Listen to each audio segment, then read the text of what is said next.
This isn't Skyrim. We have company. It looks like Skyrim. It plays like Skyrim. It even has that same fog-drenched, moody atmosphere that made Skyrim feel like a world worth getting lost in.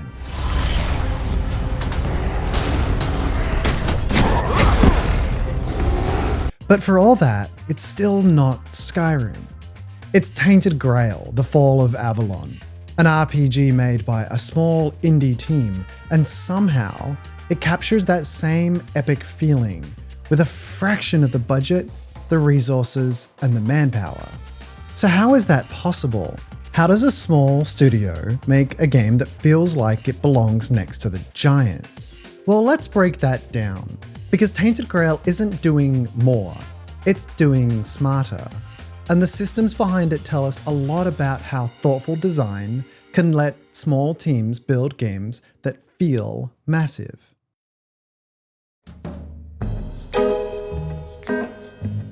Let's start with the combat, because this is where Tainted Grail makes one of its most clever design choices. We'll make short work of you. What if you could cast a spell in one hand and swing a sword with the other, switching mid-fight without friction?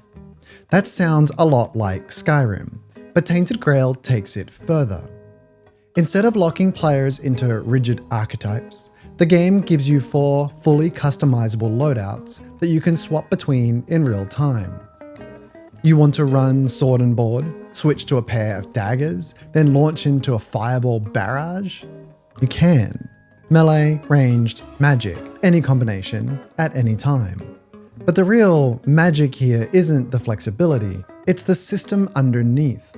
In Tainted Grail, spells aren't siloed into a special menu or walled off behind unique interfaces. They're items. Just like a sword or a bow, you find them, equip them, drop them, or sell them. Mechanically, they behave like any other tool in your inventory. That small decision has a huge impact. By treating spells as items, the devs avoided building and maintaining parallel systems for weapons, magic, and abilities. Instead, they use a single, unified framework. Mana and stamina apply to everything. Quick and charged attacks are consistent across all tools. Interaction logic is shared. This means 2 important things. For the developer, the system is very scalable. Adding a new spell doesn't require a new user interface or logic. It's just a new item. For players, it's intuitive. The rules don't change just because you're playing a different playstyle. Want to throw fireballs and then switch to a greatsword? Easy. Want to pair a demon summon with a shield block? Go for it. The system doesn't care, it just works. And it doesn't stop there. Practically every item, every spell has quick cast and charged variants. One version might be a short-range stun, the other a massive AoE. That opens the door for improvisation. Mid-fight, you're not just thinking about which spell to use, you're thinking about how to use it. Suddenly, combat becomes expressive, tactical, built on rhythm and adaptability rather than locked-in roles. It's not just flexible, it's elegant. A single system doing a lot of work. And that's the point. This isn't designed by quantity, it's designed by cohesion.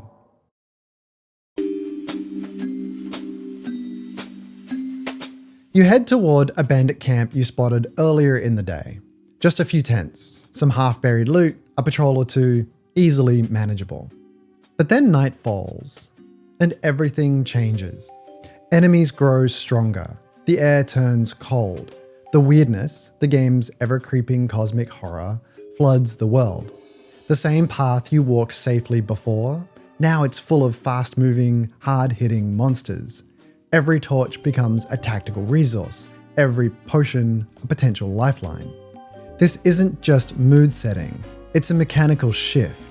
Suddenly, the same world offers a completely different play experience. And that's the key. Instead of building more content, more dungeons, more towns, more quests, the developers found a way to reuse what they already had and make it more valuable. From a design standpoint, this is incredibly efficient. Because building content is very expensive. Every new zone requires art assets, level design, environmental polish, NPC scripting, lighting passes, collision tuning. It adds up fast. For a small team, every hour spent building a new dungeon is incredibly costly. But Tainted Grail doesn't brute force its way to scale, it systematizes it. With the weirdness, the team effectively doubles their content without doubling the work. One world, 2 layers, one set of locations, 2 modes of play. By shifting enemy behavior, visual effects, audio cues, and player incentives, they create tension and replayability out of what's already there. It's a classic design technique, recontextualization, and it works. That cemetery you cleared during the day, now it's full of traps and ambushes. That village you passed through, suddenly crawling with weird spawn. The same world becomes unfamiliar, dangerous, and you, the player, are forced to adapt. So the system isn't just clever, it's central. It turns a modest-sized world into a dynamic system, one where space is reused, not repeated, where danger emerges from time, not terrain. And just like the best systems, it pulls double duty, because the weirdness isn't just a mechanic, it's lore. It's the core of the story, a creeping corruption that explains the hostile world and reinforces the game's tone. So every time it impacts your play, it also deepens the fiction. This is smart systems design, elegant, scalable, and thematic. For a small team, this is a survival strategy. Instead of pouring months or years into new zones, Tainted Grail's team asked, how can we make the world we've already built more meaningful? It's not a shortcut, it's just good design. My goal is to destroy King Arthur, to get rid of him once and for all.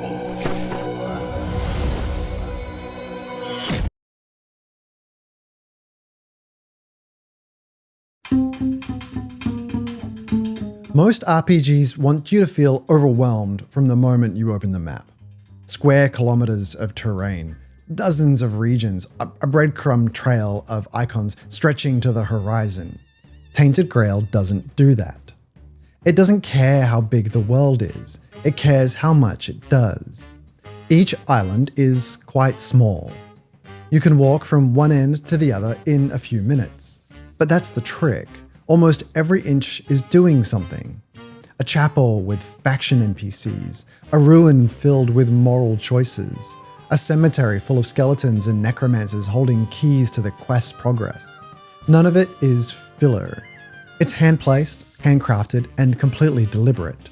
This is world design measured in density, not distance.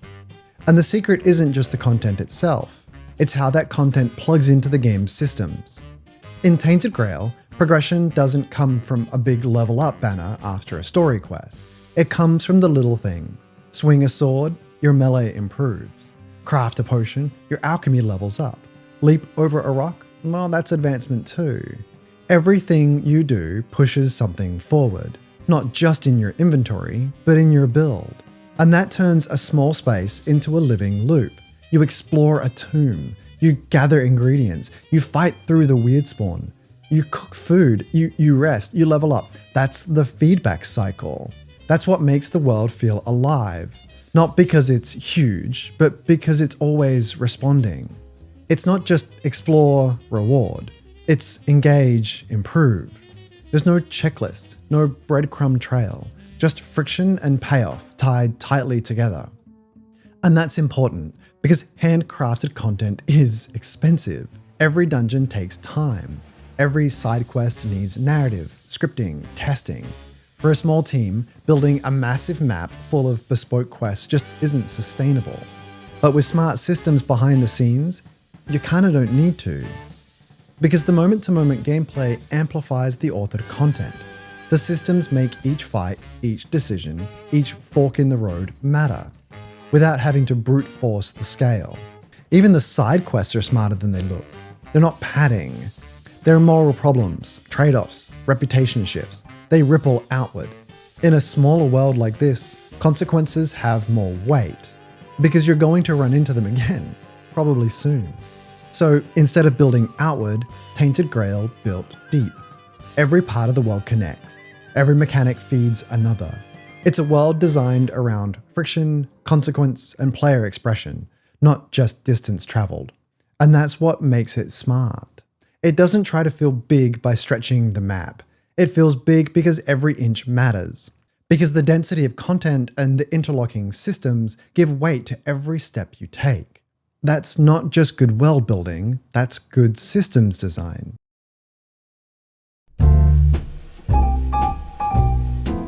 Tainted Grail, The Fall of Avalon isn't the biggest role-playing game of the year, but it might be one of the smartest. By focusing on cohesion over complexity, it creates the illusion of scale without the burden of bloat. A single item system supports all playstyles. A day-night mechanic doubles the usefulness of every space. Survival systems stretch a small map into a dense ecosystem of choices and consequences. This is systems design at its most intentional, at its most efficient, and at its most elegant. Tainted Grail doesn't try to copy the surface of other titles. It reverse engineers the feeling. And it gets there through modularity, reusability, and thematic integration. So maybe indie games don't need to be bigger. Maybe they just need to be better designed. And Tainted Grail might be one of the best case studies we've got. Hey, thanks for watching. I hope you found this valuable. Comment below, like, subscribe, and hey, there's a Patreon if you want to join that. I'll try and put a link to it right there. Thanks for watching. I'll see you again next time.